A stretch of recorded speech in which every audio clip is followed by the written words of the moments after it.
کہ کوئی ملک میں دربار ایسا استانہ نہ ہو جس پر سجدہ. یہ حکومت اسلامیہ کا فریضہ. امن تب قائم ہوگا جب توحید ہو. الذین آمنوا ولم یلبسوا ایمانہم بظلم اولئک لہم الامن. پڑھیے قرآن. الذین آمنوا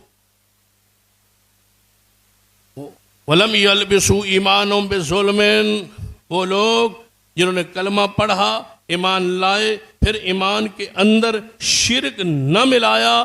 اولئک لہم الامن، امن ان کے لیے. قرآن کی خبر ہے، امن ان کے لیے جن کے کلمے میں شرک نہیں، جن کے ایمان میں شرک نہیں. غربت، تنگ دستی، مہنگائی کا خاتمہ شرک کے خاتمے کے ساتھ لازم و ملزوم ہے.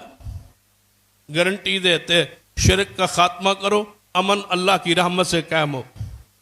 تم سوئے رہنا، فرشتے پہرا دیں گے. مہنگائی ختم ہوگی، شرک کا خاتمہ. سیدنا امیر معاویہ رضی اللہ تعالی عنہ نے خط لکھا.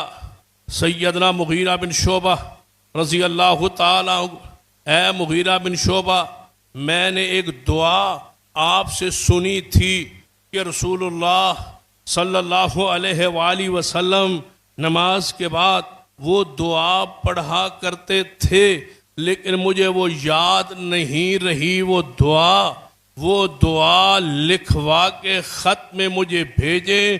ہمارے ملک میں کچھ مالی معاشی تنگی، کمزوری نظر آ رہی ہے. وہ دعا آ گئی اور ہم نے پڑھ لی اور یاد کر لی اور عقیدہ بنا لیا. مجھے یقین ہے کہ ہماری معاشی تنگی ختم ہو جائے. امیر معاویہ رضی اللہ عنہ خط لکھا کس کو؟ مغیرہ بن شعبہ. مغیرہ بن شعبہ رضی اللہ تعالی عنہ اپنے غلام ورات، ان کا غلام تھا، اس کو بلایا، فرمایا لکھو یہ خط پڑھو اور اس کا جواب لکھو. جواب لکھا، اس میں لکھا کہ ہر فرض نماز کے بعد یہ دعا پڑھا کرو. اللہ تمہاری تنگ دستی، مالی پوزیشن حکومت کی جو کمزور ہے،